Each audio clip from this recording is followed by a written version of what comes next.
time, Brian, for our Radio Rumble. When President Obama takes to the podium on Capitol Hill tonight, all indications point to a shift to the political center. He's been way to the left, now to the center. A move being welcomed by Republicans, including Senate Minority Leader Mitch McConnell. I'm happy that the president's pivoting. We all know why. But it is kind of a trust but verify moment. Let's see if he's really willing to do it. And if he is, I think he'll find a lot of help among Republicans in Congress. But are Americans buying Obama's move toward the center? Let's talk to our Radio Rumble. From Tampa, the youngest syndicated radio show host, Chris Markowski. From Los Angeles, Tom Leykis.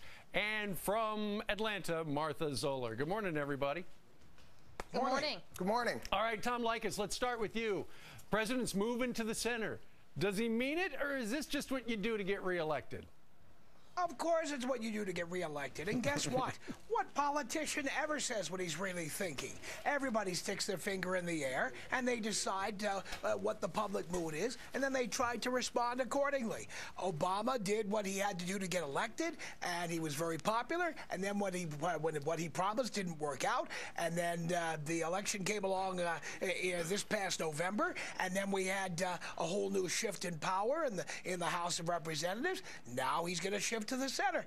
And you know what? I think the average person is not necessarily believing the Republicans or the Democrats. I think the American electorate is skeptical of everybody. It's like, do something, show us you're doing something, right. Get the unemployment rate down. People want jobs. Right. Whoever gets them jobs is going to win the election in 2012. That's it. All right, Tom. Martha, what do you think? Well, I think that what happened, honestly, is the president realized there is no such thing as a really good first one-term president, because by definition, if you don't get reelected, you weren't a very good president. And he understands that the American people, the independents, don't have faith in him anymore. So, yeah, it's political, but at the same time, my listeners are saying that, hey, we need to see that he's really going to do this, not just talk about it. Nobody has any doubts that this speech tonight is going to be fabulous. This is what he does the best. But will he back it up with actions? Good question. All right, Chris, what say you? Well, you know, they're talking about all these new buzzwords. They mentioned it this past weekend. We're going to be investing more. We're going to be doing this more. We've been hearing this now for 2 years. My listeners are not buying into it. I'm not buying into it. Last week, he had an op-ed in the Wall Street Journal talking about getting rid of regulation, yet we're not going to touch carbon dioxide. We're not going to deal with any of the regulation that you put forward. Sorry. Okay, I agree with Mitch McConnell. It's a trust but verify type moment. Yeah. Okay, Tom, what are your listeners saying to you about what they need to hear from the president regarding jobs? You mentioned that a little while ago. Well, it's real clear that whoever can produce jobs and lower the unemployment rate is going to be in line for the Nobel Peace Prize with Americans. By the way, I want to go back to something Martha said. Yeah. Is Martha saying that George H.W. Bush was not a very good president? I was surprised to hear her admit that. Martha? Well, I mean, certainly he was a great national security president, but he didn't get his message across on the economy. You and by said definition, a one-term president is not a very good president. That's right. So that's you're right. saying He that was a Bush mediocre president.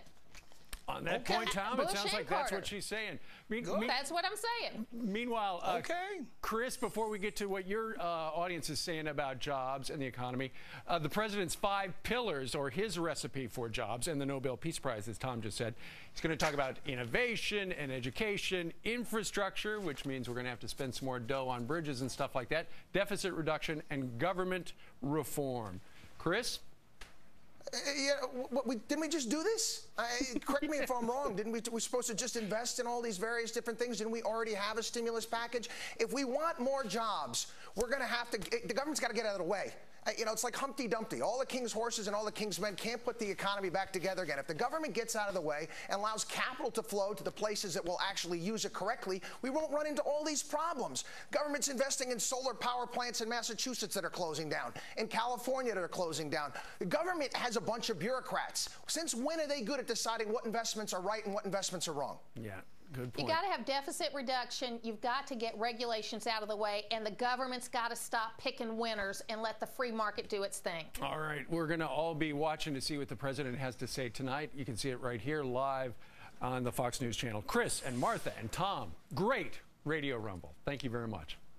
Thanks, guys. All right. Meanwhile, 2 people over on the couch.